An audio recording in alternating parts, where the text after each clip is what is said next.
अरमान एक छोटे शहर में रहने वाला 22 साल का युवक था। उसका बचपन आम बच्चों की तरह बीता था, जहां सपने बड़े होते थे लेकिन जिम्मेदारियों का एहसास नहीं था। उसके माता पिता मेहनती थे। उन्होंने हमेशा उसे सिखाया कि जिंदगी में मेहनत करने वाले ही आगे बढ़ते हैं। लेकिन अरमान को इन बातों से कोई फर्क नहीं पड़ता था। वह दोस्तों के साथ समय बिताना, मोबाइल पर वीडियो देखना और सोशल मीडिया पर घंटों बर्बाद करना पसंद करता था। उसके पिता अक्सर समझाते, बेटा, जिंदगी मेहनत करने वालों को सफलता देती है। अगर अभी समय बर्बाद करोगे तो भविष्य में पछताना पड़ेगा। लेकिन वह हंसकर बात को टाल देता और कहता, अभी तो पूरी जिंदगी पड़ी है, बाद में देख लेंगे। स्कूल के दिनों में भी वह पढ़ाई में औसत था। उसके दोस्त भी वैसे ही थे। हर दिन मस्ती, पार्टी और बिना किसी लक्ष्य के समय की बर्बादी। जब भी कोई उसे भविष्य के बारे में सोचने के लिए कहता तो वह जवाब देता, यार, जिंदगी सिर्फ एक बार मिलती है, इसे मस्ती में जीना चाहिए। वह हर चीज को हल्के में लेता था। उसे लगता था कि भाग्य खुद ही उसकी राह बना देगा। समय बीतता गया। अरमान किसी तरह ग्रेजुएशन कर चुका था, लेकिन उसके पास न कोई खास स्किल थी और न ही कोई योजना। जब उसने नौकरी के लिए आवेदन किया तो हर जगह से उसे रिजेक्शन मिला। उसने एक दो जगह इंटरव्यू दिया, लेकिन जब वहां उससे पूछा गया, आपके पास क्या खास स्किल है, आपने कॉलेज के दौरान क्या सीखा, तो वह चुप रह गया। उसे समझ नहीं आया कि क्या जवाब दे। उसका एक दोस्त जो पढ़ाई में गंभीर था और जिसने कॉलेज के दौरान कई स्किल सीख लिए थे, उसे नौकरी मिल गई। लेकिन अरमान वहीं खड़ा रह गया, बिना किसी दिशा के, बिना किसी मंजिल के। धीरे धीरे उसके दोस्त करियर में आगे बढ़ने लगे। कुछ अच्छी नौकरियों में चले गए, कुछ का खुद का बिजनेस अच्छा चलने लगा। लेकिन अरमान वहीं खड़ा रह गया, बिना किसी दिशा के, बिना किसी मंजिल के। घर में भी माहौल बदलने लगा था। पिता की आंखों में निराशा थी। मां हर दिन उसके लिए दुआ करती थी कि वह कुछ अच्छा करे।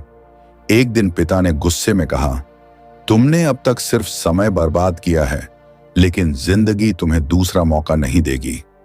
अरमान को यह सुनकर बुरा लगा, लेकिन उसने इसे गंभीरता से नहीं लिया। वह अब भी सोचता था कि एक न एक दिन सब कुछ ठीक हो जाएगा, लेकिन जिंदगी ऐसे नहीं बदलती। कुछ महीने बाद उसके पिता बीमार हो गए। परिवार की आर्थिक स्थिति खराब होने लगी। अब तक जो चीजें उसे आसानी से मिल जाती थीं, उनके लिए उसे संघर्ष करना पड़ा। यह पहली बार था जब उसने महसूस किया कि जिंदगी सिर्फ मस्ती के लिए नहीं होती, बल्कि जिम्मेदारियों का नाम भी है। एक रात जब अरमान छत पर बैठा था तो उसने खुद से पूछा, मैं अपनी जिंदगी के साथ क्या कर रहा हूं? उसने अपने बचपन के सपनों को याद किया। वह बड़ा आदमी बनना चाहता था, अपने माता पिता को गर्व महसूस कराना चाहता था। लेकिन उसने अपना समय बस बर्बाद किया। उसने तय किया कि अब वह अपनी जिंदगी को सुधारने के लिए पूरी मेहनत करेगा। अगले ही दिन उसने एक स्किल डेवलपमेंट कोर्स में दाखिला लिया। वह डिजिटल मार्केटिंग, ग्राफिक डिजाइनिंग और पब्लिक स्पीकिंग सीखने लगा। शुरुआत में उसे मुश्किल हुई, क्योंकि वह वर्षों तक आलसी बना रहा था। लेकिन अब उसे समझ आ गया था कि अगर मैं आज मेहनत नहीं करूंगा तो कल पछताने के अलावा मेरे पास कुछ नहीं होगा। अरमान ने दिन रात मेहनत की। वह ऑनलाइन कोर्स करता, फ्रीलांस प्रोजेक्ट्स पर काम करता और छोटे छोटे जॉब्स करने लगा। धीरे धीरे उसे महसूस हुआ कि मेहनत का असली सुख क्या होता है। पहले जो लोग उसे ताना मारते थे, अब वही उसकी तारीफ करने लगे। कुछ ही महीनों में उसने इतना कमा लिया कि अपने पिता का इलाज करवा सका। उसके माता पिता की आंखों में अब गर्व था। उसके दोस्त जो कभी उसे बेकार समझते थे, अब उससे प्रेरणा लेने लगे थे। अरमान ने न सिर्फ अपनी जिंदगी बदली, बल्कि दूसरों को भी सिखाया कि समय सबसे कीमती चीज है, इसे बर्बाद मत करो। आज अरमान एक सफल डिजिटल मार्केटिंग एक्सपर्ट और मोटिवेशनल स्पीकर बन चुका है। वह सेमिनार में जाता है, कॉलेज के छात्रों को प्रेरित करता है और अपनी कहानी सुनाकर उन्हें समझाता है कि जिंदगी सिर्फ एक मौका देती है, इसे बर्बाद मत करो।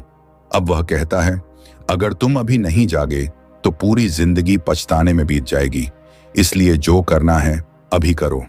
इस कहानी से हमें यह सीख मिलती है कि जिंदगी बहुत कीमती है और इसे व्यर्थ नहीं गंवाना चाहिए।